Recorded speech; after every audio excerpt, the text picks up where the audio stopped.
Back in 1993, the World Foundation for Natural Science began to warn the world about the dangers of microwave technology.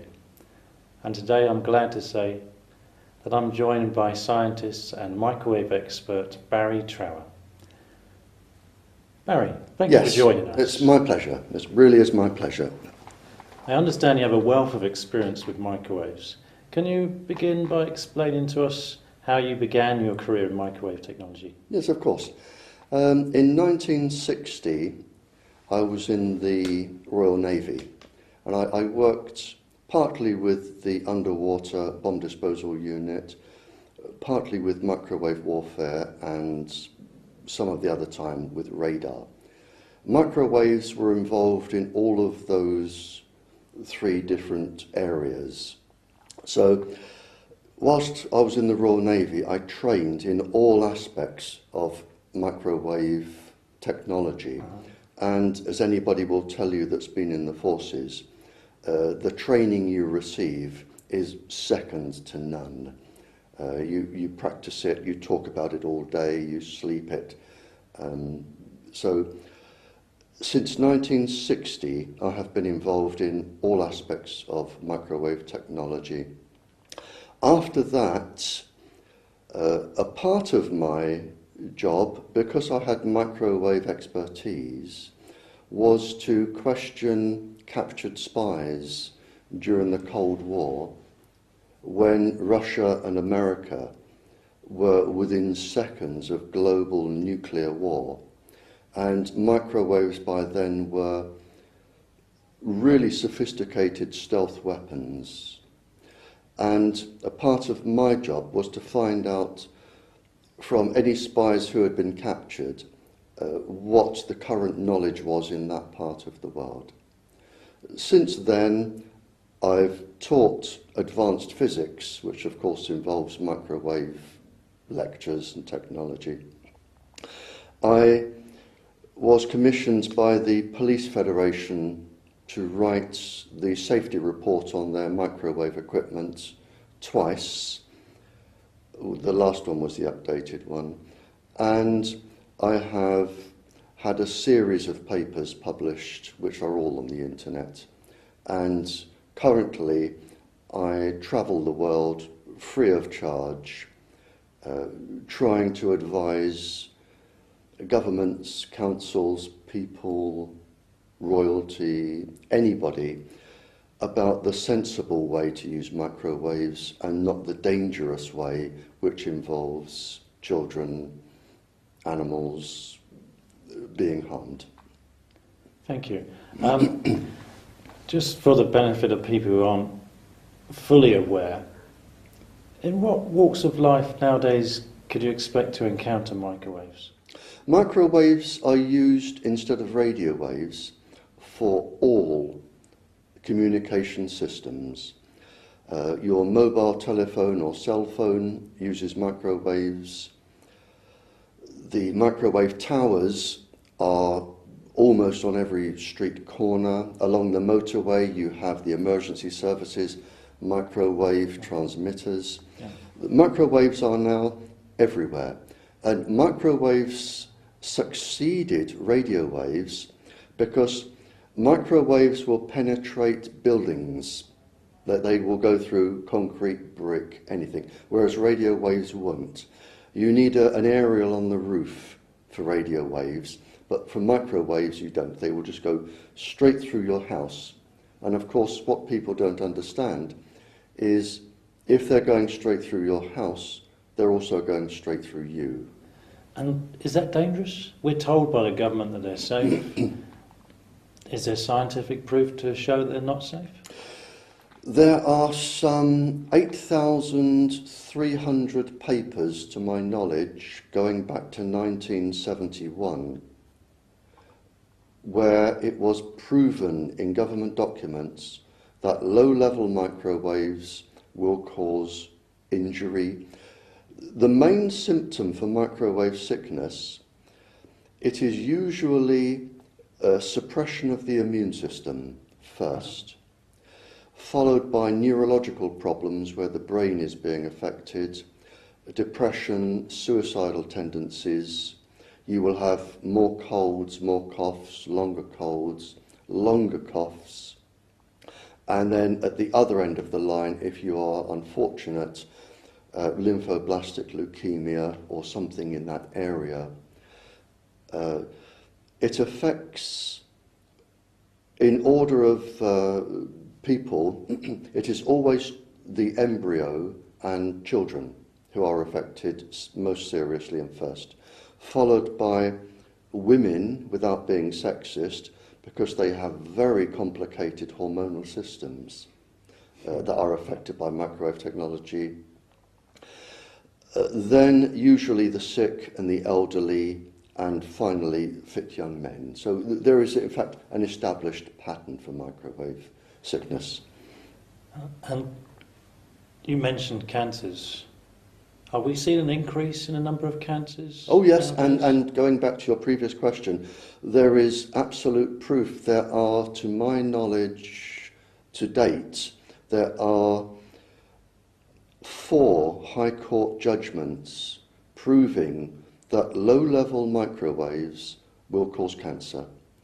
There are 12 epidemiological studies showing that people who live around transmitters, particularly within 500 meters, will get more cancer, more neurological and psychiatric illnesses than people who don't. And there are, to my knowledge, 20 if you count my latest one, there are 19 published legal judgments, not high courts, but legal judgments from mayors, councils, magistrates, ordering transmitters to be taken down, where it is believed that they have caused cancer to the local population. So there is lots of proof, and 2 of the epidemiological studies, and by that I mean, for anyone who's not sure of the word, a study for about 10 years, studying all of the doctors' records, all of the populations. 2 of them were carried out by the industry itself on its own product, and its own conclusion was that these microwaves can cause cancer. So there is plenty of proof, government proof, legal proof, research proof. There is enough proof as to win high court cases, and people are. Can I just clarify there? The industry's own research has shown that their product, mobile phones, Wi-Fi, transmitters, cause cancer. Oh, absolutely. It's the most famous one was the ECLOG, known as the ECLOG report, and their conclusion, it was carried out by T-Mobile, and their conclusion was that these microwaves can trigger the cancer promoters and cancer initiators in the body. And the industry's, one of the industry's other research projects showed that microwaves affected children to the point where children would lose sleep, because they can activate the brain. The microwaves can accelerate and activate the brain. And children would lose sleep. And published research in Scientific American Mind actually shows that when children lose sleep, they can become depressed and suicidal very, very quickly. In fact, I can tell you one story, if I may. Yes, please. When I was in South Africa speaking, a teacher of 30 years, and this is on the internet, a teacher of 30 years was the speaker behind me. And he said that in South Africa, he said childhood suicides were unknown. Misbehaviour to the extent of severe aggression was unknown in South Africa. And he said as soon as the transmitter went up near his school, they started to have psychiatric problems with the children. And he said, today, he said, all of my children, all 30 in my class, are now on Ritalin for poor behaviour. The whole class is on Ritalin. That's incredible. Absolutely. I'm almost speechless. So we have the industry admitting that their technology is causing disease. Cancer. We're And seeing illnesses, yes. we're seeing children being effective in hyperactivity. Yes. Why then do we still have this technology? What's stopping it being removed? The industry is believed to be earning some 3 trillion United States dollars a year. $3,000 billion a year. And it is my opinion, I will have an opinion because it protects you legally, it is my opinion that when you have that amount of money coming in, I mean, just imagine on a daily basis how much is flowing in. Yeah. You have the ability to not only hire Land Rovers full of top lawyers who can argue cases for you, you can buy governments and you can threaten people with all sorts of things because you have so much power. And the allies of the industry are the secret services of the governments, hence the governments. Because with this technology, not only can the secret services of any country listen to every single thing you are saying through your cell phone, but they can also follow everywhere you go. So they know everywhere you go and everything you are saying, and they can monitor the words of every single meeting that you sit down at. You're not seriously telling me that my government is following everybody's movements? They have the ability to. I do know that every single phone call is recorded and logged. Every phone call? Every single mobile phone call is recorded. Every single one. They have, whether they are interested in you, I don't know. Yeah. Whether they want you followed, I don't know. But they have the ability to do it. So if you have, let's just say you have people who legally and rightfully oppose government policy, like me. Yeah. What they can do is they can have everywhere you go followed, every single phone call recorded, they can monitor everybody you talk to, so they will know your whole operation, which gives them an advantage if they want to clamp down on you. This sounds worse than the Watergate scandal. Well, it is. So, I mean, you have the secret services, you have the money. The governments themselves love this system because it allows them to snoop on the people, and you have the most powerful industry on the planet. So you can see why people are resisting cutting down the power and cutting down what they're doing. And it's probably worth, we know 3% of populations always become seriously ill from microdoses. It may be worth the money and the advantages to the government to lose 3% of the populations for the benefits that they are going to get. 3% of the population of the UK must be quite a large number. Well, it's about 1.8 million. So 1.8 million people will be sacrificed so that they can snoop on everyone and take control of... And take in the money. I mean, a colossal amount of money.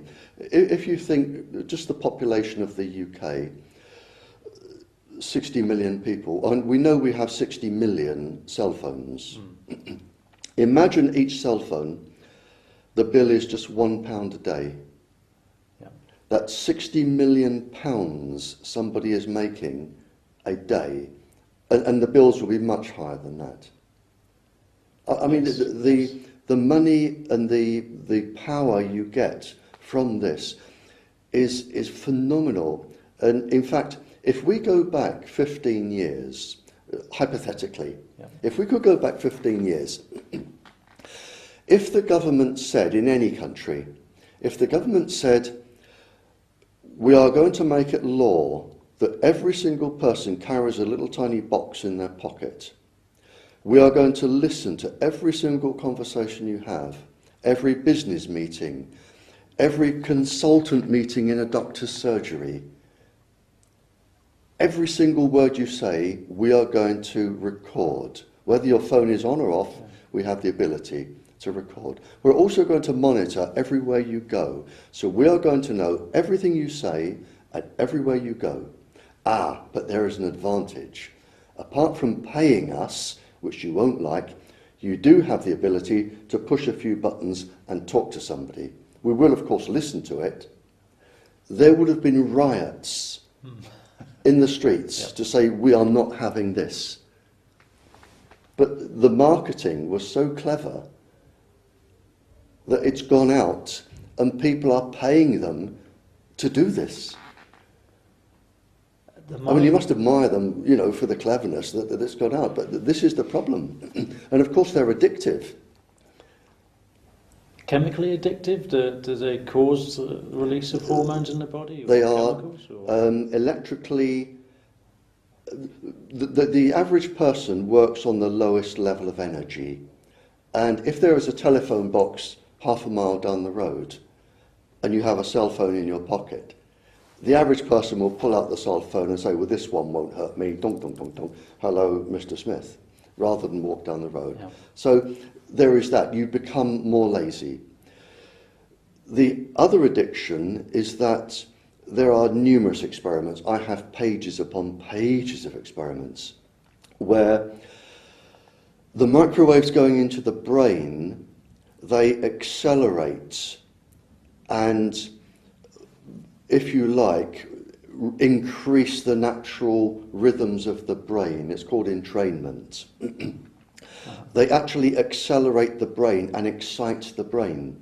And we know that a child that uses a cell phone for just 2 minutes, the brain is accelerated and not back to normal for 2 hours, around 2 hours afterwards. And that's just for 2 minutes.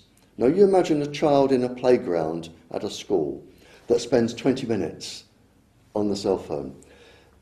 The brain is not going to be in a learning state for the rest of that period of the day in the classes. The child is probably going to be hyperactive, misbehave.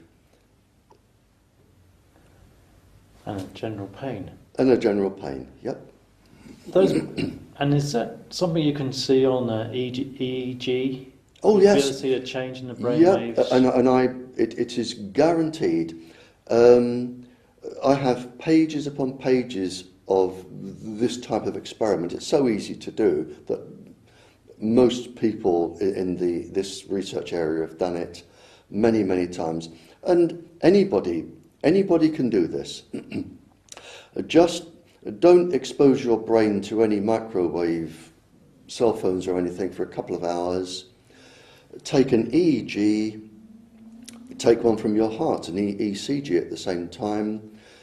Make a call for 10 minutes and take another one.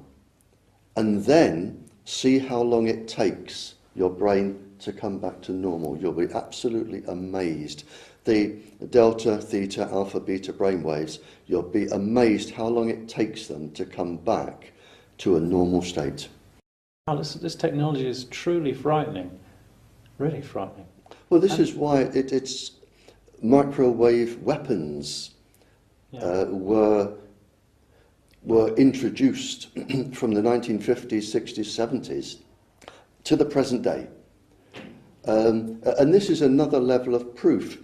They are so effective, if you're not in a hurry to get rid of somebody, they are so effective as a stealth weapon to beam somebody, and this has been done many times, and it's recorded. You can beam people you don't like as a government to give them cancer, breast cancers, neurological illnesses. You can choose what you want them to get. You can choose? Oh, you can choose. You can choose which pulse frequency you want to affect the brain with. You can choose the level of microwave irradiation and the speed that you want them to become ill. Yeah. It really is a perfect stealth weapon. And all you need to do is rent a house opposite someone you want to get rid of, or a group of people you want to get rid of, and just beam them. The most famous case during the Cold War was the Moscow embassy siege, where in Moscow they beamed the entire American embassy and gave them cancer. Did they cause cancers in all the staff, or in a lot of the staff? Or? Most of the staff, most of the children got leukemia, the women developed breast cancer, the gentlemen developed cancers. I think after about 18 months the entire staff was changed, and then the following 18 months the entire staff was changed again.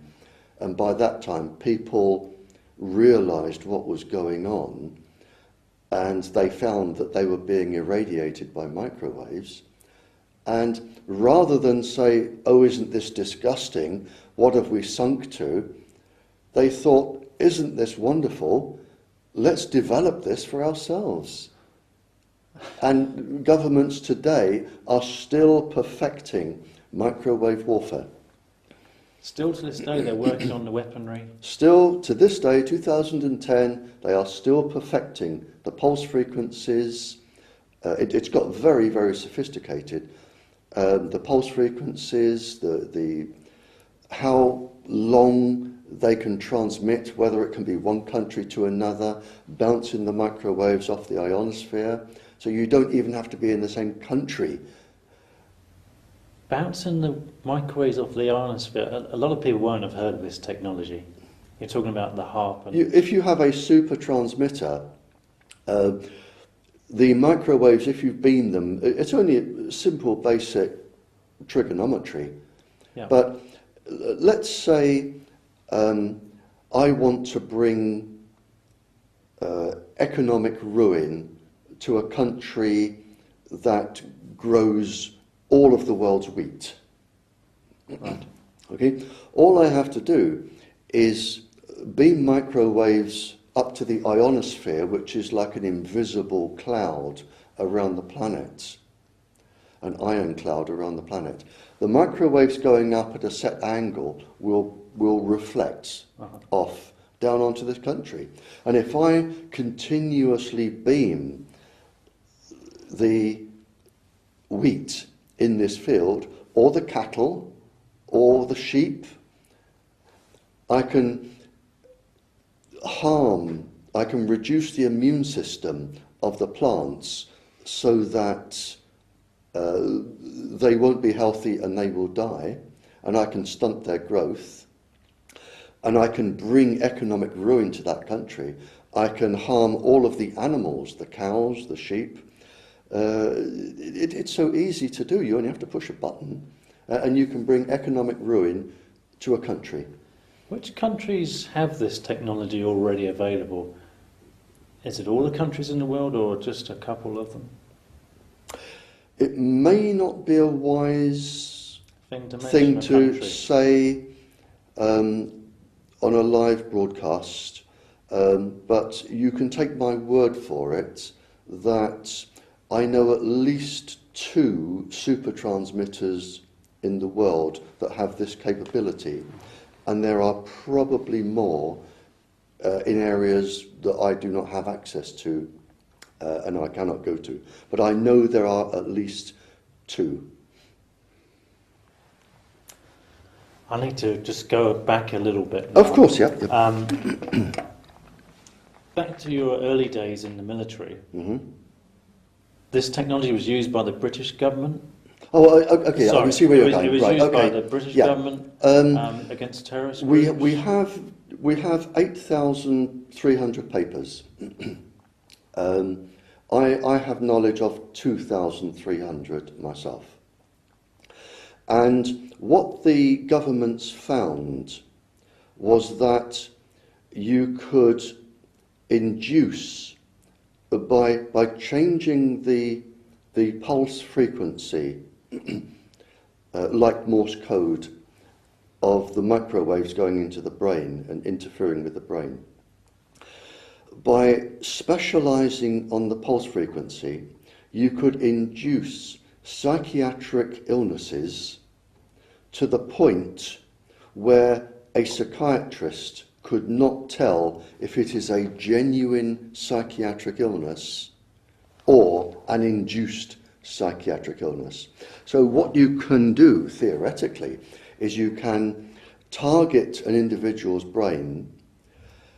They may have auditory hallucinations where they hear things, which is actually quite common with microwaves, or show signs of schizophrenia. For instance, 6.6 pulses a second can induce severe sexual aggression in men. So you could induce somebody to commit a really horrific sexual rape. So technically what you could do is have somebody committed to a psychiatric hospital or a jail for a crime just by somebody saying that they had a psychiatric problem whereby they didn't. Yeah. There is that. You can target other parts of people's bodies. You can target the heart and cause heart seizures. You can target the lungs and cause bleeding. You can target, if you're clever enough, some of the essential glands in the body that control all of the hormonal systems. So if you have dissidents or people that you don't like as a government, it's very, very easy these days to irradiate them and either have them wind up in jail or in a psychiatric hospital. And of course, there is no comeback on you. Yeah. Now, these weapons that the governments have and are still using, are they more powerful than... That's extremely frightening. It is. So to clarify that, the eggs cannot repair the mitochondrial DNA. No. And so if a girl grows up with a genetic defect, she will pass it on to her daughter. Yes. And on and on and on and so on and on until there is no more female line left in that family. And this is surely a good enough reason to remove Wi-Fi from schools. And Wi-Fi should be wiped out of schools at a stroke today. Why to protect all of the children. Why are schools persisting in Wi-Fi if they know it's a risk? Ignorance. It's what I call intentional ignorance. It seems that government ministers that are trying to promote the telecommunications industry and governments, and it's not difficult in our country, the UK, to find a school where if every child has their own Wi-Fi that they can walk around with, when the school inspectors come in, they get extra ticks in extra boxes. Yeah. And it's what I call intentional ignorance. They will only look at and believe the research they want to. They will not acknowledge most of the real research and most of the risks. And this is why I think we have this problem. There is such a pressure on advertising and hype to get this technology and then this technology and this technology. I can remember when I was a child, our king, the King of England, I can remember our king encouraging people to hold smoking parties because it was good for you. Yeah. We seem to be in that situation now. People believe that if you get the latest technology, it's going to benefit the children. What they do not do, and I call them silly boys, and I'm being disrespectful. I think our Prime Minister, and certainly the head of MI6 and our Secret Service, and I really hope he gets to look at this, they are so young that when we were making major decisions on the dangers of this, they were wondering what their nappies were for. And they have now got into the position of power, but they don't have the intelligence to come back and talk to people like me and say, look, what's the truth behind this? They listen to the government advisors, who are usually people brought in from the industry. And they believe that the government advisors are right. And I have yet to find a government advisor to make a single sensible sentence anywhere. And I will defy anyone to show me an intelligent sentence from a government advisor. There seems to be so much what I call blind corruption. And you know as I do, we have just got rid of possibly the most corrupt government the world has known. And is it any wonder that we are in this situation? And I blame the Prime Minister and the head of MI6, in my mind, because they are too young, they are too ignorant, and they are too silly to come to people like me and ask what the truth is. That's all we want, is the truth, really, isn't it? Would you like to speak to the Prime Minister personally? As soon as we had the new government, I went straight along and saw my Member of Parliament. I gave him a document with all of the references, listing every danger there was to the planet, the ecosystems, the environment, children, embryos, that we haven't yet discussed, and I'm sorry, we should have come back to that, my fault. I asked him, and I said, in case he thinks I'm just a total nutter and mad, I want to see the Prime Minister, I want to explain this, I want to take with me a consultant solicitor, I want to take with me a doctor from Imperial College, both whom are experts in radiation law and radiation, and I would like to see the Prime Minister. And to cut a long answer short, the Prime Minister does not have 20 minutes to give me in the next 4 years. And I think that is pathetic, absolutely pathetic and disgraceful. I agree. Do they have any idea of what sort of damage they're doing to the world, to children? No, and this is where I come back. To me, they are silly boys. You have the Prime Minister who is young, you have the head of MI6 who is young, you have these what I call young boys, with no disrespect to their age, coming out of university with these electronic degrees, and they think, aha, I can make a microwave box that will do this and do this, and they sell them and they go on the market, but they don't have the wherewithal to come back to people of my generation that grew up with microwave irradiation to say, well, just give me 1 hour of your time before you do this and let me explain what is really going on. Would you like me to go back to embryos? Or do you want to... I would just like to say, Okay. Is there a cover-up on the numbers of cancers that we're seeing related to microwaves? The word cover-up I would not agree with. Maybe I would. I'm not clever enough to understand the full implications. There is certainly statistical anomalies whereby I have one document where 40,000 in 1 year, 40,000 brain tumours were re-diagnosed as endocrine cancers, so they do not go on the brain tumour statistical list. So what the industry can actually say, and the government, is, okay, so you're using a phone, but look at the mobile phone brain tumour statistics, they're actually going down.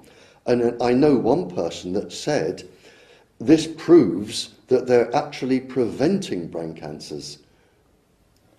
That is most definitely a statistical anomaly. Yes. So 40,000 brain tumours in the UK are reclassified. Whether they're in the UK, the document didn't say. It probably did, but it's a huge tome, and I cannot be sure whether it was one country or several countries. I just know it's from a brain tumour registry, and I just know that 40,000 are being reclassified as endocrine cancers, and the brain tumour registry is horrified by this, but I could not be specific whether it was just one country. Okay, and that would obviously skew the statistics. If those 40,000 brain tumours are in the stats, it would be fairly blatantly obvious to most people that mobile phones are causing brain cancers. Oh, it's only half the story. If you look at some of the studies where they have shown that there are no cancer rises from transmitters or mobile phones, what the industry and the governments are very, very good at doing is they will do a study, they will write up the study, they will give it to the press will publish it. What they do not do is what I have to do. If I write a research paper, for instance, I've had one, I've just finished one. You then send it to an independent magazine for peer review. The magazine, they have said to me, we will now take about 8 weeks with our experts to go through every word, every reference. If we deem it okay, we will publish it. If not, we will send it back for something to be rewritten.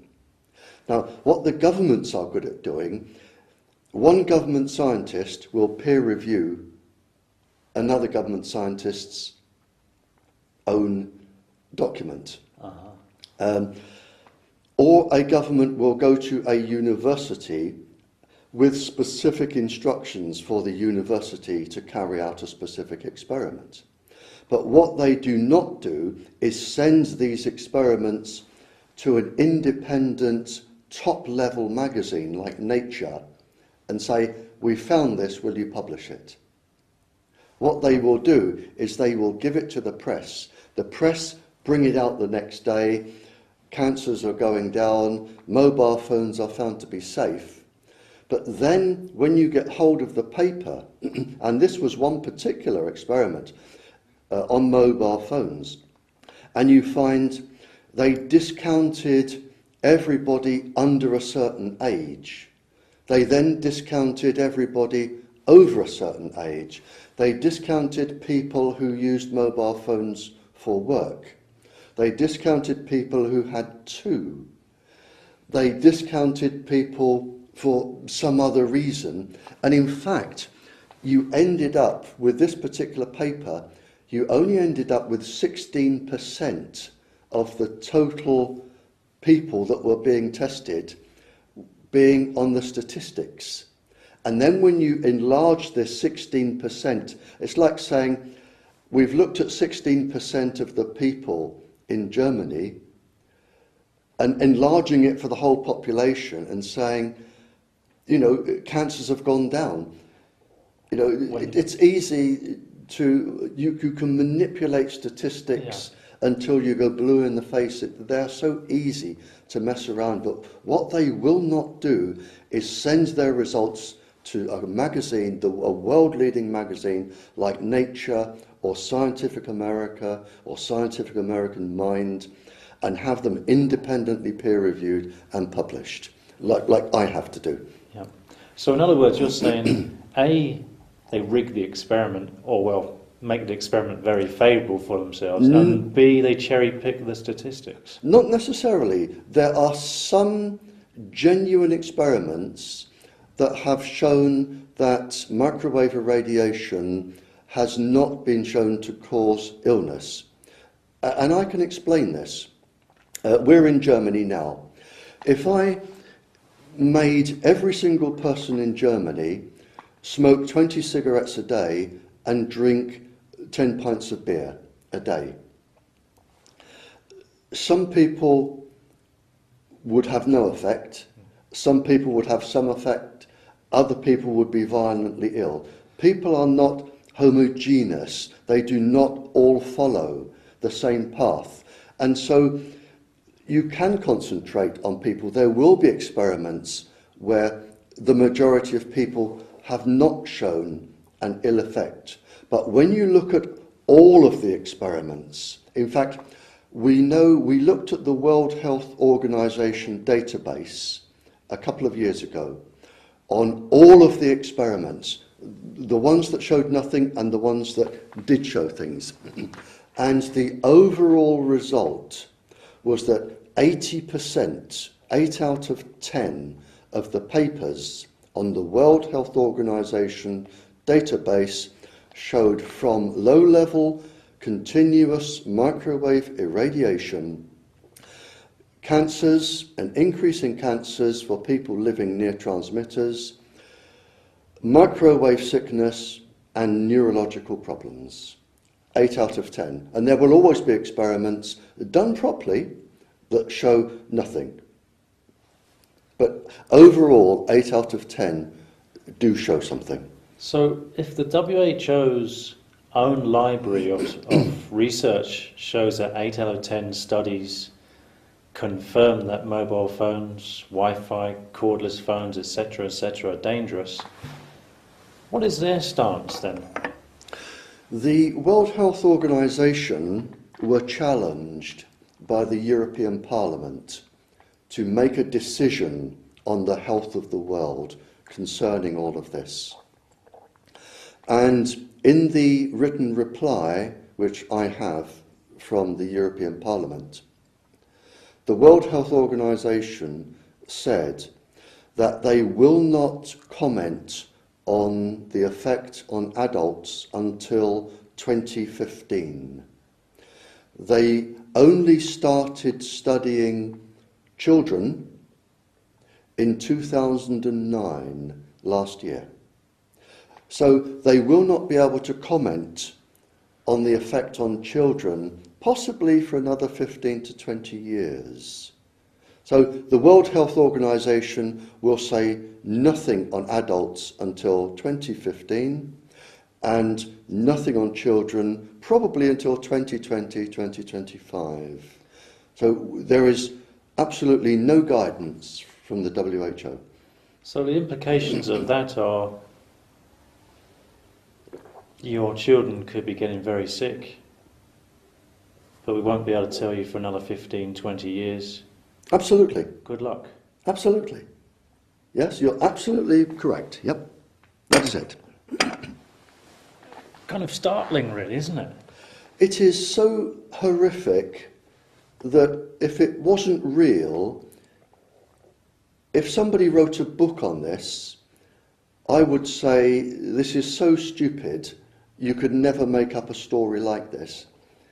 And it all goes back. It goes back to the 50s, the 60s and the 70s, when microwaves were found to be such a perfect weapon and so dangerous to the military that the United States Defense Intelligence Agency told the Western governments to keep this quiet.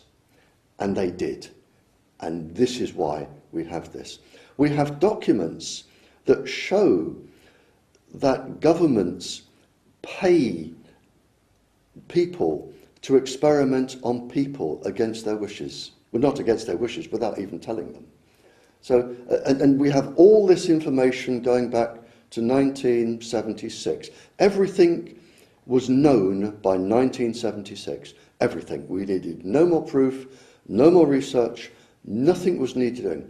You see, when the industry or a government says, wow, this could be quite a problem, we will carry out research, what they're actually saying is, we really know what it's going to do, but what we will do, we will run some research. That gives us another 15 years. So we will come back in 15 years' time, and then they've bought themselves another 15 years. And if it's like the last research, so many countries disagreed over the statistical analyses of what was going on, that the whole experiment, the worldwide experiment, was considered null and void. So once they brought in the statisticians, the whole of this experiment that lasted 10 years, or not, if not 15 years, was just wiped out successfully. Okay, Barry, so we know that microwaves damage children. What are the effects on developing babies and on embryos? Embryos are a special case for two reasons. One is that they are the smallest type of human being. And with microwave irradiation, generally for the communication system, the smaller you are, the more radiation you absorb, because the nearer you are to the size of the aerial that would receive it. And the embryo is specifically the size that can absorb quite a lot of the radiation. That is the first thing. The second is, excuse me, the second is, and I'm going to use an analogy here, because I think it points out what the real problem is. If you could imagine, I'm going to talk about the embryo's brain. If you could imagine leaving here and going back to your house and picking up a magic telephone book that had the telephone numbers of every single person in Germany. Now imagine you pick up a telephone book of every single person in the world, with their cell phones, home phones, every office phones, every single person in the world. And then imagine you could push a button and all of these telephones would be dialed at the same time. That is roughly the number of connections going on in an embryo's brain every single second. That number. Wow. It is a phenomenal amount of connections with the most incredible accuracy. And if you then imagine, if that's just the brain, what about the spinal cord and all of the organs? Now, if you expose an embryo to microwave irradiation, what you are doing is you are giving the brain thousands of millions of minuscule electric shocks every single second. So if a pregnant lady uses a cell phone, the microwaves are going into the body, they will travel through the body, straight through the embryo, and if it's an ordinary cell phone, you would have roughly 1,800 million electric shocks a second, every second, going through the embryo. So they are a very special case, and the world should really take note that embryos, whatever happens, must be protected from microwave irradiation. And what is a safe dose for an embryo to absorb? There is no safe dose of microwave irradiation for any child anywhere in the world. No safe dose at all, not one. There is no safe dose. It's a bit like, theoretically, passing a cigarette in to the womb and saying, have a smoke. It is that dangerous. So what laws do the governments and the mobile phone industry hide behind? What usually happens, if they want to come and put a transmitter outside your house or on the corner of your road or somewhere, they will usually come along, they will usually say, we follow the ICNIRP guidelines, which is the International Commission for Non-Ionizing Radiation Protection. They say we are well within the ICNIRP guidelines, we are well within the law, there is nothing you can do about this, zonk, there it is, live with it. But in fact, they are lying. They are lying. I have travelled all over the UK and all over the world, and I have never yet met a single decision maker that has read the international certificate. Not one. And yet they will decide planning issues. You can see hospitals with transmitters above the maternity ward. Yes. I've never met a single person that has read it. Well, I have. And on page 546, it specifically says that decision makers should take special account of children, the elderly, the sick. It says that some people may be especially sensitive to microwave irradiation. So before any transmitter goes up, what they should really do is a survey of the area to find out how many children there are, how many pregnant ladies, how many elderly, how many sick, to find out whether they're going to affect them. And on the next page, it specifically says that decision makers should read current scientific literature, up-to-date scientific literature, and they should set an exposure standard which is below the threshold currently known to be causing illness from microwaves. What they will do is they will come along and they'll say, and I can guarantee what they have said, they will say, these are radio waves, there's no problem, we've had radio for years, we're well within the ICNIRP guidelines, zonk. And that is a lie. That is a lie. What they should show is evidence of looking at the population, evidence of reading, and why they set the level that they have set. But they don't. They set the maximum level which is allowable within the International Commission's guidelines, and all of them are set usually to the maximum guidelines. Whereas in fact they should set a minuscule level if they have read the papers, and they should show evidence of reading. You're a doctor. Yeah. If I came to you and said, show me evidence of your research, you would show research papers, books, writings, calculations, and convince me that you knew what you were doing. And this is what the planners would do. And if they have lied, then there may be a good legal argument for having this transmitter taken down. It's entirely obscene that they put these things on hospital roofs when the ICNIRP says the elderly and the sick can be affected.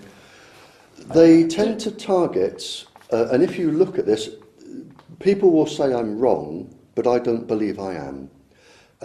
Have a look where most of the transmitters are. They tend to be in areas where people need money. They will choose the poor areas around cities because they know that poor people do not have the means to take on the most powerful industry on the planet and fight them. Hospitals are desperate for cash because the government keeps them poor. so they go on hospital roofs. Schools are even more desperate for cash because the government keeps them poor. So you will get them in school playgrounds because the industry will come along and say, this is safe, they're only radio waves, here's a nice check, zonk. Colleges will have them on the roof because they're poor. Universities will have them by the 100 because universities are desperately poor. So have a look and you will find that most of the transmitters are in areas where people are poor. You will be very hard pressed to find one in a wealthy person's garden. What I wanted to ask you, Barrie, was who drew up ICNIRP and do they have any connections with the mobile phone industry? There is a large body of government scientists, and if you look at the list, it's been published, there is a large body of the same scientists that sit on our government advisory panel, the International Commission panel, the World Health Organization panel. So it is largely the same scientists. And they have very bomb-proof qualifications. And when you have a Sir Professor standing up saying, I do not believe there is proof for this, that is all the councils need. Yes. You know, compared to somebody like me, that is all the councils need. And they will say, well, we'll go with Sir Professor. But you will find it has been published, but you will find the same names appearing on the same lists. Thank you. So from a legal point of view, is there any way that people can have transmitters removed? Have you had any successes with having transmitters removed? We have had successes with having them moved, and there are several legal arguments here, and I'm not trained in law, so I'm assuming that what I say is correct. There are a few legal arguments. Some of the decision makers say to the populations that they are not required to consider health in planning decisions, especially the UK. That contravenes the European law. There are 2 European laws which say health must be considered and it must be a major consideration. There is a United Nations law under the United Nations Charter, number 22, that says persons with disabilities, i.e. electrosensitivity, people who are sensitive to microwaves, they cannot be discriminated against.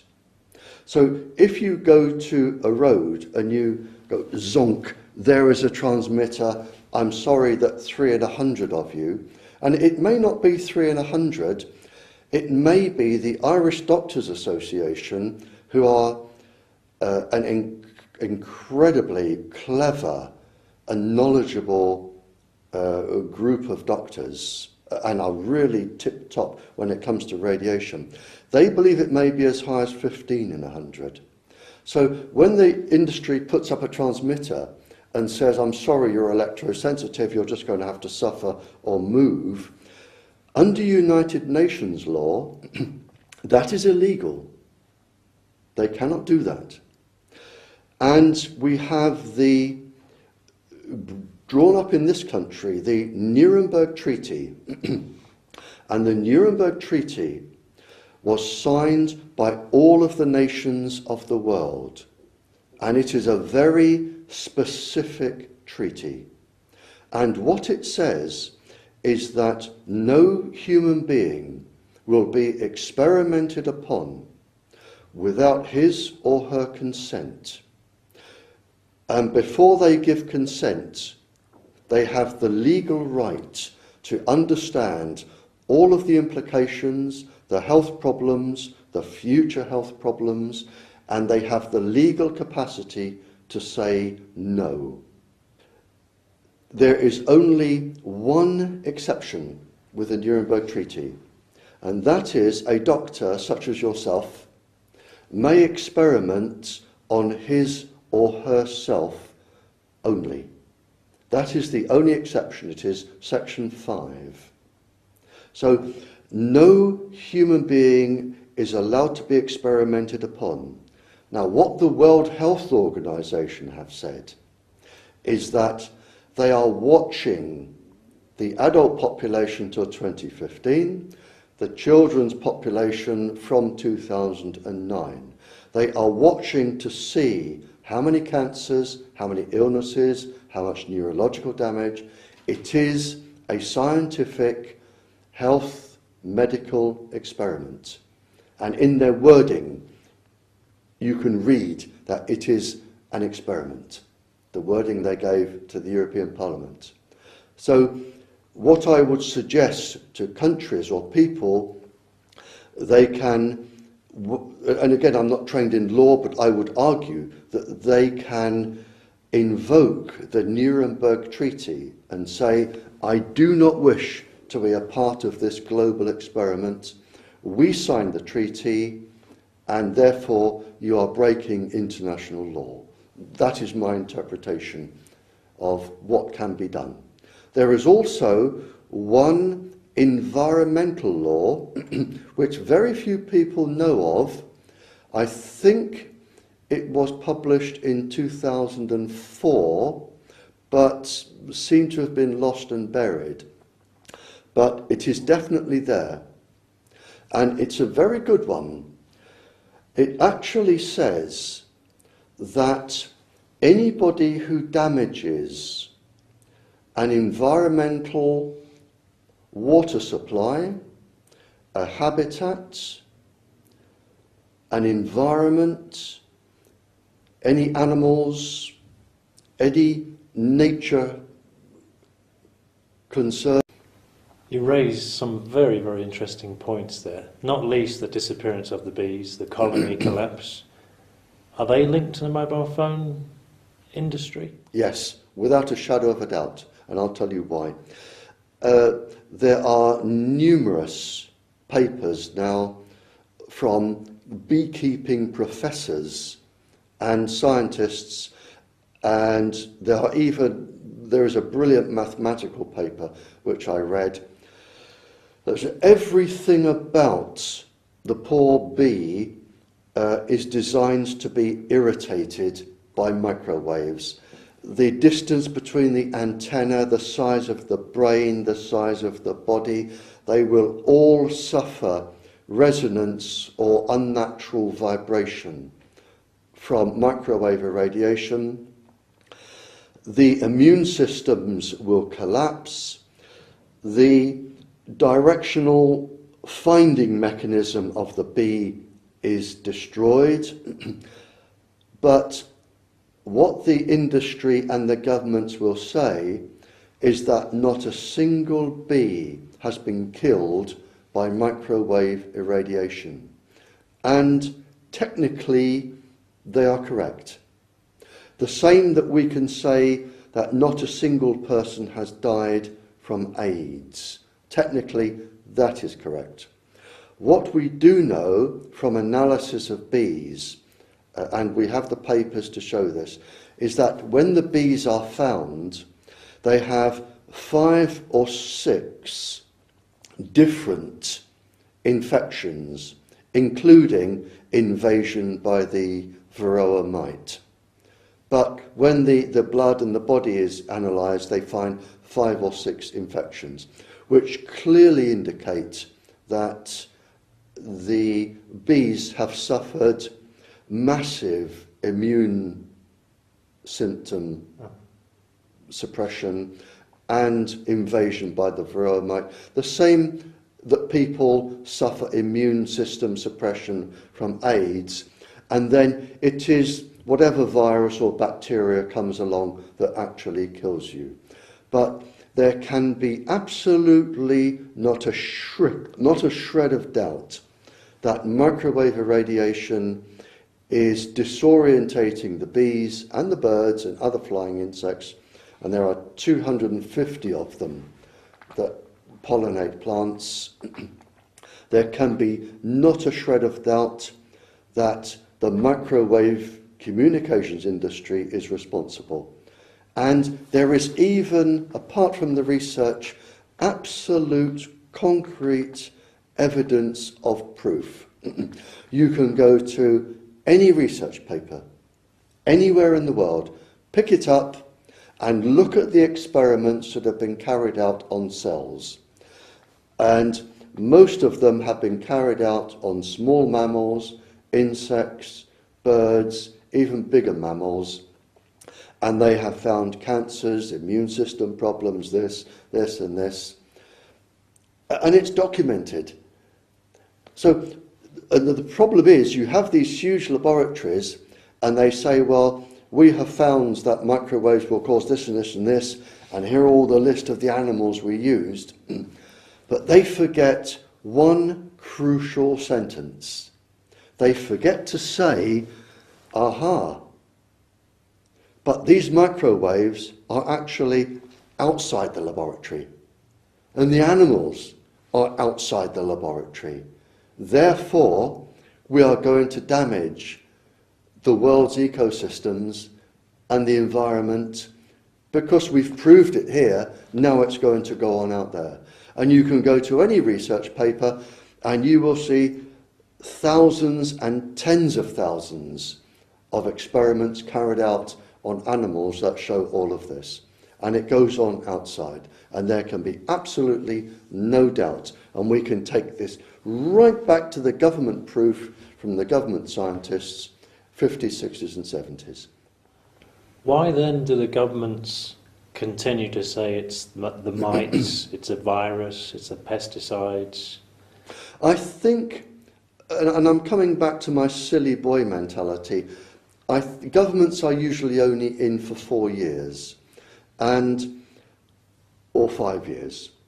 And this is such a lucrative benefit for the people. This is my own theory. I believe that certainly for the UK government and some other governments, the ordinary members of Parliament are really powerless. Because like when we've had members of Parliament standing up saying we've had child cluster of leukemia cluster after leukemia cluster, and I have a list of something like 200 clusters, not 200 children, 200 leukemia clusters around transmitters, mostly near schools. And the MPs have stood up and asked about this, and at the end a minister stands up and says we are within international guidelines, sits down, and the whole thing is lost. So I believe that there are people above the ministers, maybe top civil servants, maybe top industrialists, I don't know, but I believe they are the real power behind what is going on, and they can direct governments. And I really believe that the governments do not have a choice. It comes down in a threatening way from people who really have power. And I believe that is the problem. And we're back to my silly boy. When you look at the chief of our MI6 and our Prime Minister, as I said, who were wondering what nappies were for when we were making the real decisions, and they do not have the wherewithal to come and talk to people like me. And I'm sure if they did, we could change things, but they won't see me, and that's the way it is. And I think that is the problem. They are only in for 4 or 5 years. They can live with it. They will get their knighthoods. They will get their reward, whatever their reward is, and they will pass the problem on to the next person.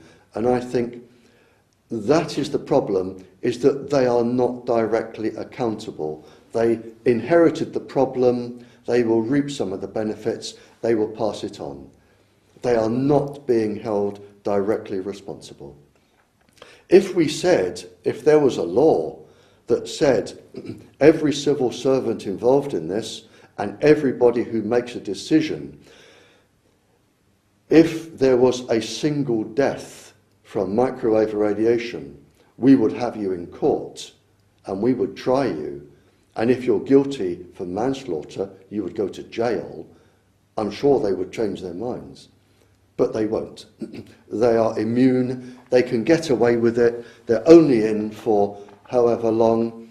And my impression, and I may be biased and angry and old and stupid, but my impression is that the leaders, they like to go around the world, shake hands, convince the world that they are making treaty after treaty after treaty, not one of which has succeeded, but they take all the accolades and they come back and they pass on the problem to the next person. And I think that is the problem with the government, is that they will not be accountable, that they are immune from this.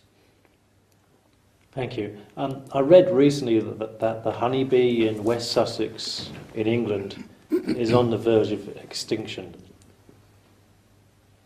What implication does it have for the rest of the environment should the honeybee become extinct? It varies country to country.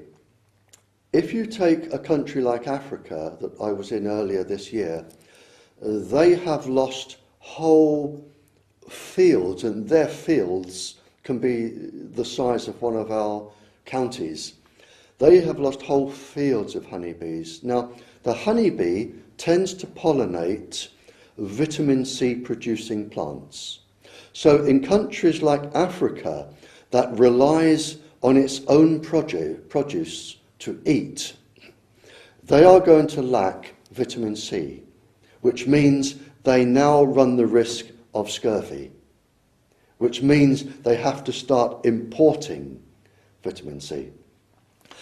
Globally, if we were to lose all of our pollinating insects, it has been estimated that if and this was published in Nature, if the total world's ecosystems break down, the cost would be about 33,000 billion United States dollars a year on the price of food. So what would happen is food would become so expensive that the poor wouldn't be able to afford it. And in our country, what it actually means, if we lose the bee, and if we lose the bee, we also lose the other pollinating insects, because what affects one insect actually affects all of the others, right down to ants. If we lose them, we have to start importing food. Now, if I can give you an analogy of how this would affect a country globally, and I know this to be correct. We're in Germany. So let's say that for Germany, we look at the situation for Germany from the telecommunications industry's effect. Let's say there are 60 million cell phones in Germany. And let's say the average bill is €1 a day. Germany is now losing 60 million euros every single day to the 4 main telecommunication industries. So 60 million is going out every day, and that's not coming back. Now you have the medical bills of the people, which is between 3 and 15%, the medical bills of the people who are sick, that cannot work. Now you have Germany's share of 33 trillion United States dollars at its extreme end. So if you start looking at the price of food is going to rocket, the price of healthcare is going to rocket, and you've got this money flowing out, any child in the bottom primary school maths class, if you say, here is your money box, this is what is coming in, this is what is going out, this is what is going out, and this is what is going out, any child will say, my money box, sooner or later, is going to be empty. And this is going to happen to Germany and any country in the world, and I don't care which country it is. At the rate you are losing money to the industry, at the rate that you are going to start importing food, the rate you are going to have your healthcare costs, which means importing more drugs, so the pharmaceutical industry are going to benefit on an enormous scale with the communications industry here. Any country, depending over how much time, has to go bankrupt. Any country, and I don't care who they are. And the added effect is the carbon footprint from all of this. It was shown that a couple of years ago, some scientists, and there were 3 papers published on this, and they all came up roughly with the same result. A couple of years ago, it was shown that the carbon released into the atmosphere needed to power all of the cell phones, all of the transmitters, all of the Wi-Fi, everything comes to about 110.7 million tons of carbon dioxide a year. It's the equivalent of 29 million cars every year going onto the roads. And what that makes now, especially with Wi-Fi going everywhere, they're trying to Wi-Fi entire cities. What this means is that the telecommunications industry produces more carbon dioxide into the atmosphere than the aviation industry. It is the biggest polluter of the planet in terms of carbon dioxide, and not a single word has been said against the telecommunications industry. We hear lots about not building more airports, not building more runways. In the United Kingdom, our government has said they're going to put 7 pence or 8 pence on each gallon of petrol to cut down the amount drivers are driving, to cut down the carbon footprint. But not a single word has been published by any government anywhere in the world against the telecommunications industry. And the result of all of this carbon dioxide, and this has been published in Scientific American this year, and it's not just from this industry, it is all the industries. Carbon dioxide, you're a doctor, you will know this, carbon dioxide and water together produce carbonic acid.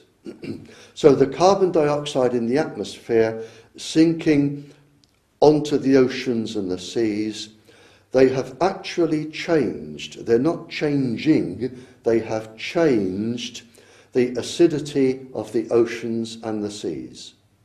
And the microbes and the fish in the seas have a very, very low tolerance for the alkalinity and acidity of water. And what we are now doing is we are physically destroying all of the living species in our oceans and our seas, and the telecommunications industry is the major polluter now, and not a single person is doing anything about it to stop them. In fact, they're doing as much as they can to encourage them to make it worse. In London, the mayor has boasted that he is going to turn the whole of the city into a Wi-Fi zone for the 2012 Olympics. Now, other cities are also trying to be Wi-Fi. We're trying to get every single school, it seems, in the Western world Wi-Fi. And all this can do is exacerbate the problem we have with the environment, the problem we have with the oceans, and the bottom line, and we have the proof, we have absolute, indisputable proof, and it goes back to 1971, which is when we had it, and everything since has confirmed it. We had it, and what we are doing is we are physically destroying not just our children's health by illness and genetic illness, we are destroying the health of the planet, we are destroying every living being, from the largest mammal in the oceans to the smallest slime mold in the soil. We are destroying slowly, well, not even slowly now, we are destroying everything because this industry is not being controlled by governments. And that is the problem. That has such far-reaching and massive implications. You're saying it's not just brain tumours, it's not just leukemias. We're talking about total collapse Absolutely. of our environment, all ecological systems collapsing. Absolutely. I mean, we're talking worse than nuclear war. Oh, much worse than nuclear war. Absolutely. And as a doctor, you will know this, that when you look at human cells, animal cells, plant cells, even bacteria cells, when you look and you go down to the genetic structure and look at what the genetic structure is made of, there is absolutely no difference at all between at the atomic and nuclear level. There is no difference between what we are all made of. Every living thing in the oceans, on land, every living thing is made of exactly the same small particles. So if you are damaging humans, and we had all the government proof we wanted in the 70s, it stands to reason that you're going to damage the animals that are made of the same, and the plants that are made of the same, and the oceans that are made of the same. You're going to damage everything. And I wish somebody in government would actually talk to somebody like me, and credit where it's due. Some governments have sent for me and asked me to explain this, and some royal families and leaders of communities, and there are now countries in the world that are reducing levels and trying to change things. But the Western commercial governments, the UK especially, not only are they not trying to control this, but before our last government left a few months ago, they gave the industry permission to increase its power threefold, and we already had the highest levels on the planet. So they are encouraging the industry. Where these people think they're going to go and live when they have their knighthoods and all of this money and whatever other trappings, Rolls Royces and yachts they think they've got, where they think they're going to take them to live, I don't know. Maybe they haven't thought that far ahead. And maybe they should come and talk to us. But they are going to end up living on the same planet, and their generations are going to end up paying the same price as our generations. Truly, truly disturbing stuff.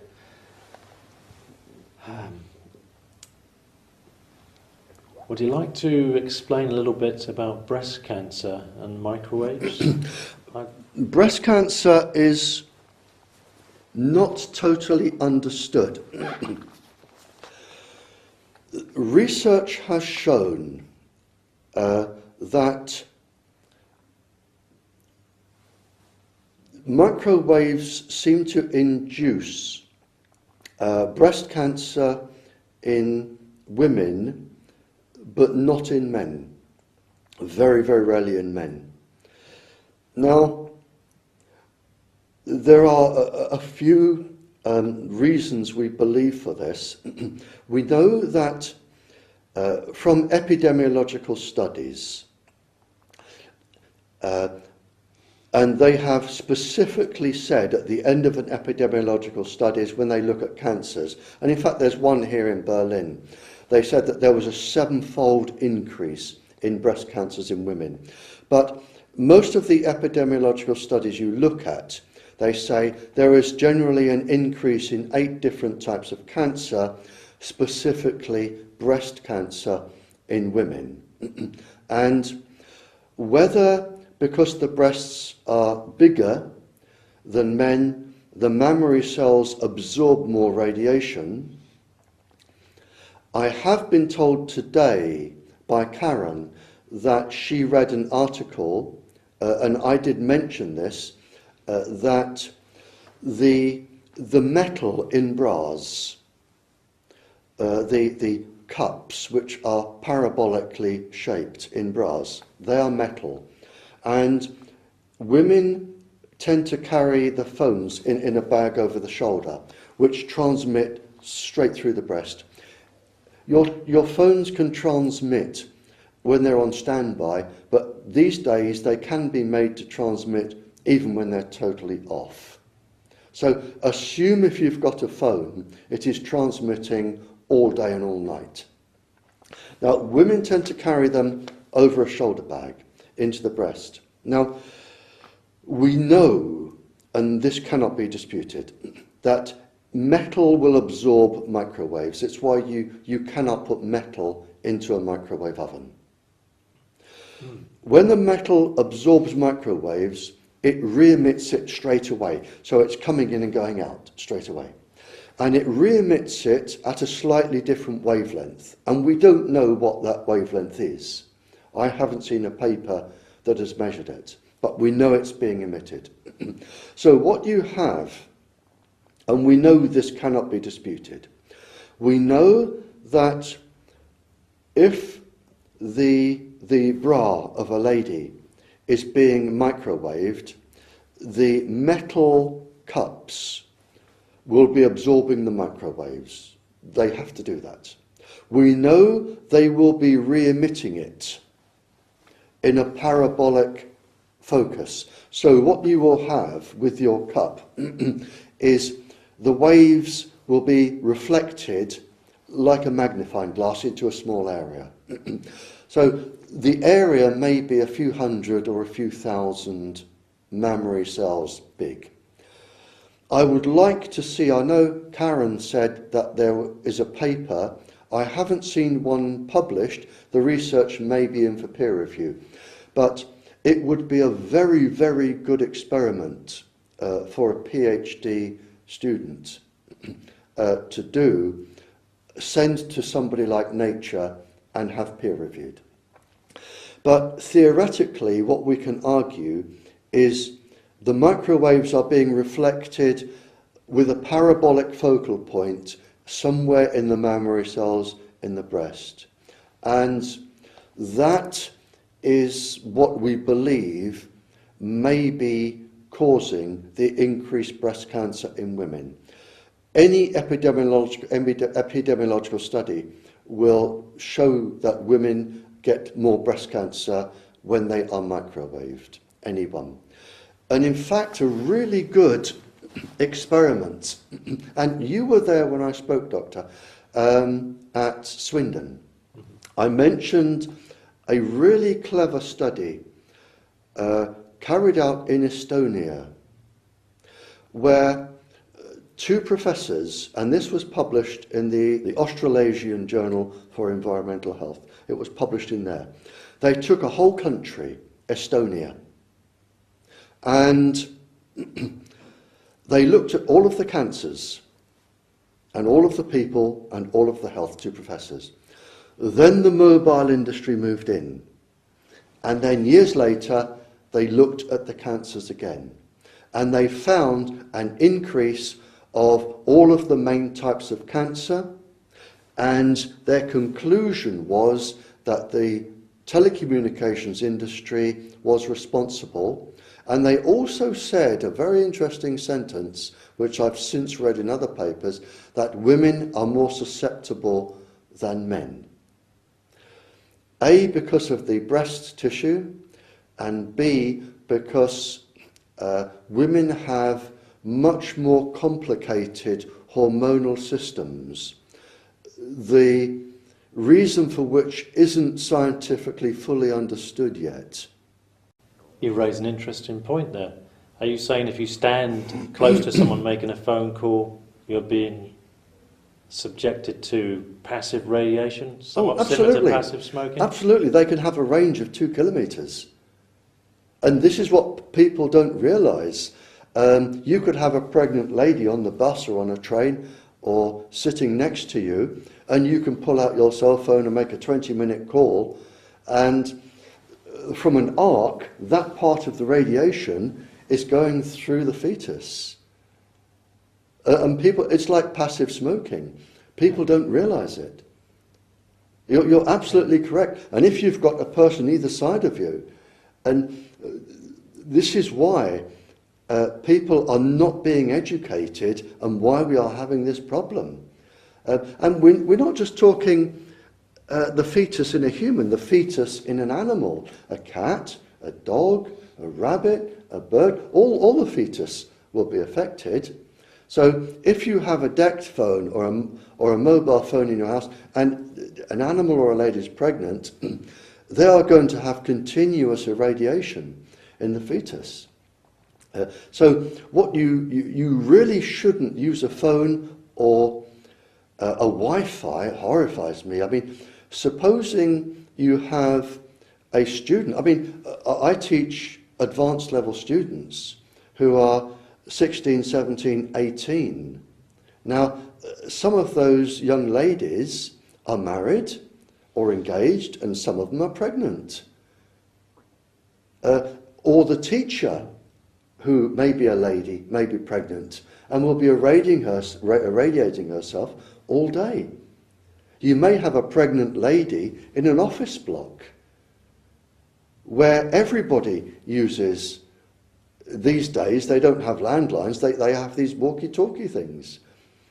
Yes. And the worst thing, and I'm not going to name drop because it will be embarrassing, but coming on to this, the worst thing that I have been involved in with ladies and pop stars, and I have been involved with a few, if not more than a few, pop stars.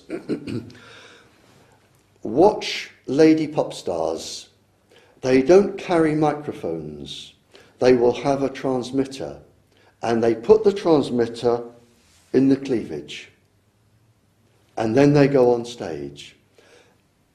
And how many lady pop stars are we now seeing with breast cancer? Yeah. Other stars, they put transmitters, usually they conceal the transmitters and they're on stage, and they're very powerful transmitters, these. And how many pop stars or actors, actresses, theatre people are we now seeing with tumours? I have been called in to give scientific documentary evidence with quite a few theatrical stage pop stars with tumours. And when I explain the proof from microwave radiation, and I say, where do you keep your transmitter? And how powerful is it? show me what the power is. How long are you on stage for? How often? How often are you on your mobile, which is about 20 hours a day? And it horrifies me that you and I can think of certain pop singers this year that have gone down with breast cancer. It's now not unusual. Yeah, it's very common now. Oh yeah, And this is one of the things that horrifies me, is that apart from the fact they have no knowledge, it's the accumulative effect of people not respecting or not having the knowledge, if they see a pregnant lady, not to text or not to use their phone. And you even have pop stars on stage saying, text me all at once, and you text something to go on a screen. And I see comedians who say, text questions and we'll pick them up at the end. And you've got the entire theatre texting all at once. Yep, that's got to be Now, dangerous. so if you've got a pregnant lady there and you have thousands of people all texting all at once, you might as well take the embryo out and put it in a microwave oven and put it on fry for 2 minutes. It's that serious. And then we wonder why we have all of these deformities and miscarriages and problems. And there are several pop stars now where everybody texting the stage is a good idea. Barry, the police and emergency services use a system called Tetra or airwaves. I've read a lot about this system. There's been lots of complaints. People are getting sick near the transmitters. Is it a good system? It's a very interesting question and a very good question. I was initially called in and commissioned by the Police Federation to write the first report, the first safety report on the Tetra communication system, which is now on the internet. I condemned the system as far too dangerous for 2 reasons. One, that they tend to carry the system here, and it is transmitting through the brain and through the neck. And some of the police do 14-hour shifts. And secondly, the pulse frequency of Tetra, which is around 16 pulses a second, is too close to the brain's natural frequency, which is just over 17 pulses a second. The natural frequency, the beta frequency of the brain, is responsible for making decisions in emergency situations.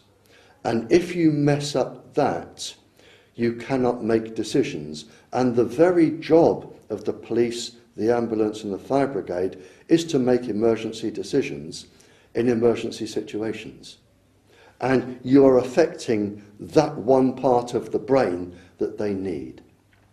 The other danger of that particular pulse frequency is that it is what's known as the cyclotronic resonance frequency of the calcium in the body.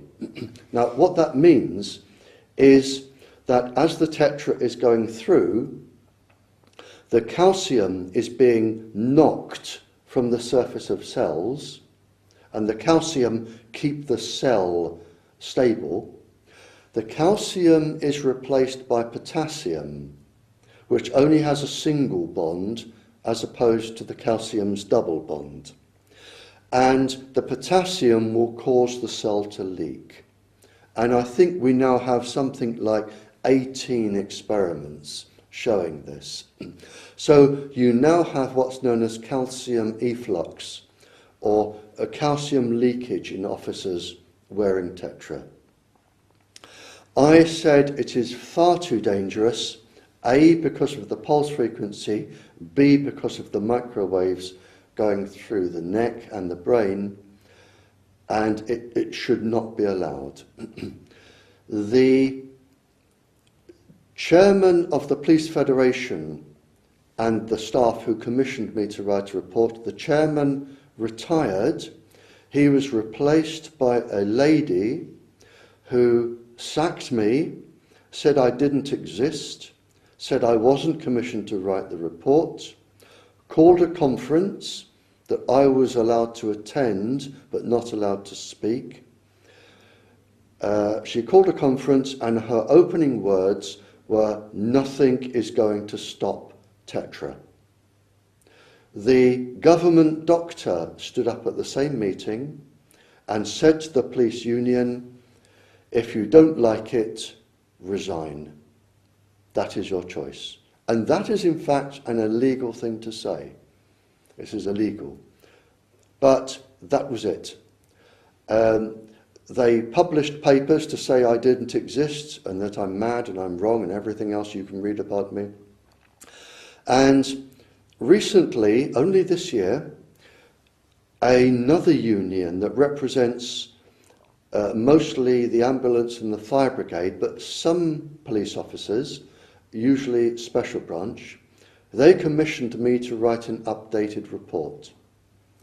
And in this report, which the first report is on the internet, this report, which was highly confidential for the legal department of the union, I quoted our government scientist saying how much you can expect to develop a brain tumour compared with the radiation you are getting for an ordinary person.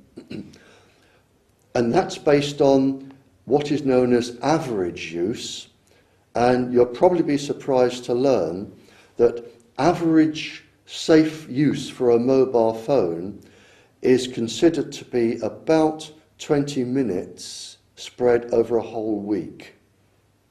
Now, police officers have these for 14 hours a day. So when you start looking at the maths, and my first degree, I specialised in nuclear and atomic physics. Now, when you look at the maths, what the Chief Government Science Officer is actually showing is that today we could have as many as 7,000 plus lady and gentleman officers walking around with slow-growing tumours. They are not told of the warning of this. They are not told of the dangers. They do not know the risk they are taking. They do not know that there could be 7,000 of them with slow-growing tumours, and they will only find this out when they come up to retirement age. And this is the government's figures, not mine. I actually had it at slightly less. And this is being kept from them. 7,000 tumours, but which is absolutely incredible. I wrote an open letter, which anybody can read on the internet. It's open letter to the Police Federation. And I said, this was last Christmas, and I said, in the last 3 months, I believe, I have had 5 lady police officers come to my house, all independent of each other, and they have all had neck tumours where the transmitter is. And when I say to them, have you approached your federation? They all say they cannot, because the federation will not help them. They are victimised, they are bullied. Any police officer who raises this is very heavily brought down by senior officers and threatened with being moved, threatened with losing their job. There are bullying tactics from the government and the senior officers on the officers. And the Police Federation published a document that I have referenced in my latest report, and it actually says, we know that this system is now dangerous and causing these ill effects, but as it is up and running, we cannot do anything about it. And I think, well, why are the police paying you to represent them if you're not? And the other thing I find incredible, and I've got the documents for this, and I've referenced them in this document, a government document actually says that a scientific experiment should be carried out on the police and the emergency services because they are all young, they have a well-defined work pattern, they are fit, and they will be ideal for an experiment to see how much cancer and how much brain damage is caused by this system. And they actually say we cannot rule out that some officers will develop cancer and some will develop brain damage from the system.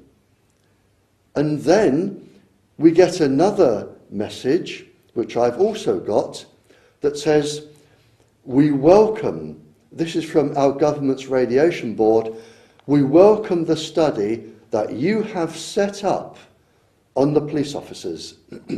So they are a living experiment for cancer and brain damage from this system.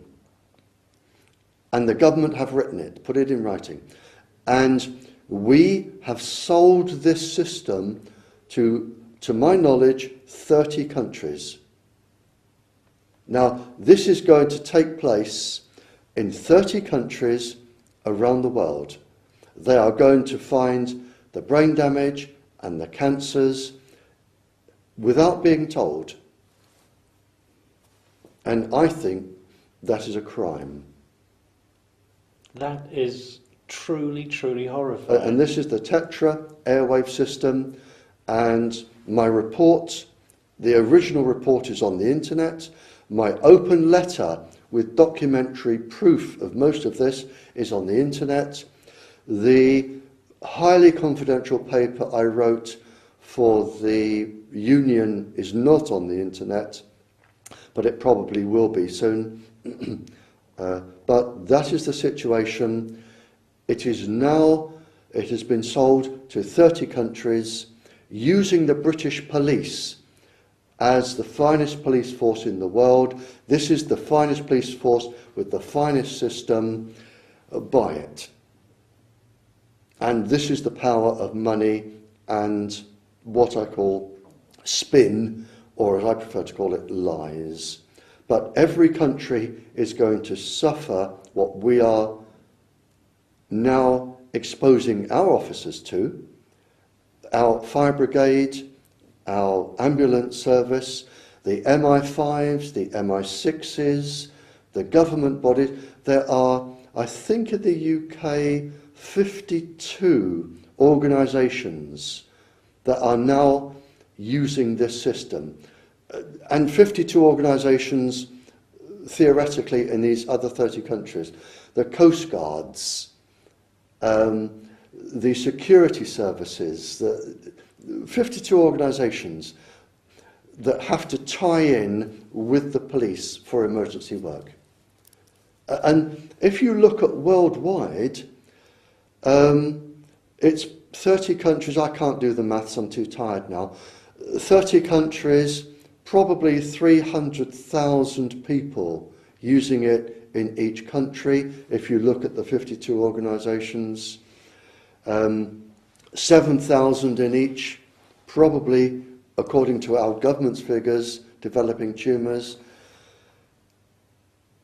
It's beyond belief. I mean, like you said earlier, it's worse than the atomic bomb, much worse. And the truth will come out eventually, not in my lifetime, but it will come out. But that is the situation, and what I would like, and this is happening, what I would like is for countries using this system to read the reports I've written on it before they make a decision or before they go ahead, is what I would like.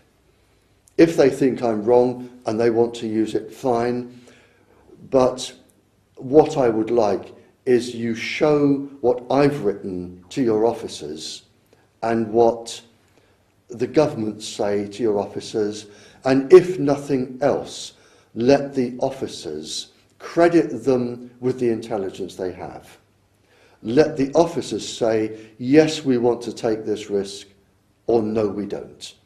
And that's all I've ever said to any of the emergency services.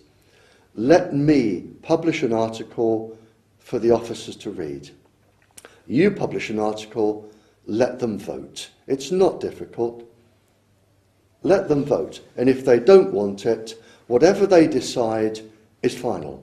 If they say, we don't like this, there are systems used by other European police and emergency services that have nowhere near the risk of this system, Tetra airwave. And just say to them, here is one point of view, here is another, tell us what you want.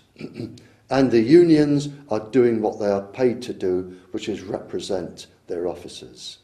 And that is all I've ever asked, is that people be given a say.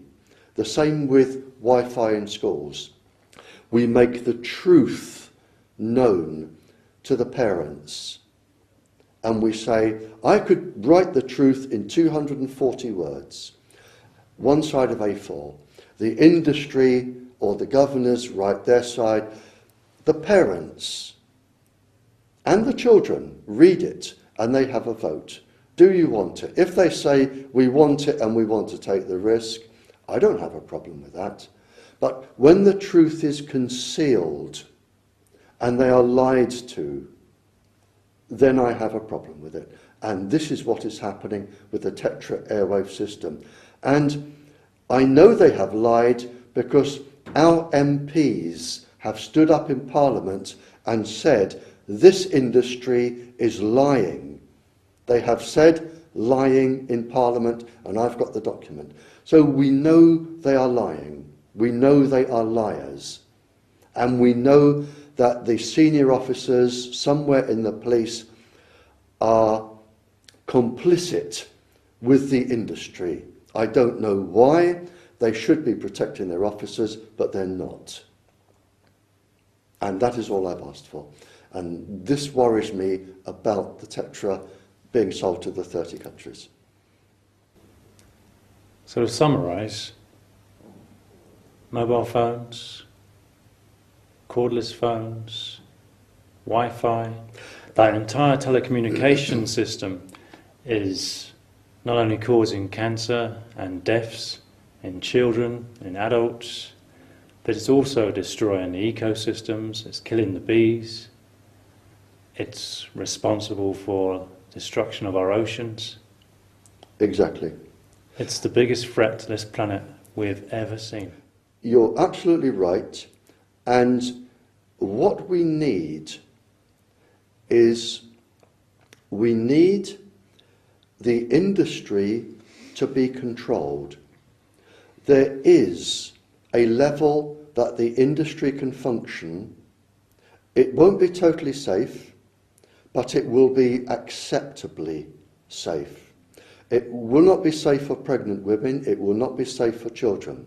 It's like having motor cars on roads. We know every year there are going to be deaths. It's like having aeroplanes. We know every year so many are going to crash. There is a level which is acceptable. And let's be honest, cell phones can save lives. If you are a lady and your car breaks down on a dark road and you have a child, in the car or you're pregnant, you can pull out a cell phone, dial a number, and they can be there. There is a use for them, and I would not like to see them go. But at the current level, it's what I call blind corruption with intentional ignorance from senior people. People are being lied to, and money is being made at the expense of children and people becoming ill and dying. The solution is to have a workable system that the entire world will agree, and the level has already been found. We don't have to think up what it is. The Bioinitiative report has already come up with a level that the nearest person to a transmitter must not exceed. So if there are 2 transmitters, they have a half of that. 4 transmitters, they have a quarter. And all we need now is somebody clever enough and brave enough to be able to say to the world, look, this is what is happening, we all have to live here, and this is the danger that is going on. Let's have an international agreement, one that actually works, where globally not a single person anywhere in the world is exposed to more than this Bioinitiative level. And in fact, since it was agreed on, a lot of scientists are now saying, no, it has to come down by a factor of 10. So already they are questioning that it's too high. But let's settle with the Bioinitiative level. If we could have that globally, the industry could still function. Your cell phone would still function. You may not be able to download pornography or movies or sport in your house. You would have to use a landline. But they would work outdoors, which is where you want them to work. The children laying on their beds would not be able to text each other all night. They would have to pick up a landline and use real words. But the system, there is a way for the system to work and everybody to be able to use it sensibly. And instead of a wire going into your ear or having the phone on your body or holding it here, you can use an air tube like a doctor's stethoscope and hold it away from your body. There are mechanisms that people who carry phones that protect the body from the radiation. There are mechanisms, they are just not used. The patent was taken out by, in fact, the mobile industry to show that they could be made safer. But of course, they don't tell you this, because if they tell you, they have to admit that there is an element of danger. So I'm not saying we have to scrap the industry. All I'm saying is we have to turn the knob down. That is all. To a level that is internationally agreed. There will be casualties, but there are casualties with road accidents, plane accidents. There are always casualties with everything we do, and there will be with this. But there is a level where the level of casualties is acceptable to the human population, but the ecosystem will be saved. The bees will be saved. We have no transmitters within several kilometres of any beehive. We have no transmitters within several metres of farms where pollinating insects have to work. Definitely no transmitters on hospitals, schools, old people's homes, which is where most of them are.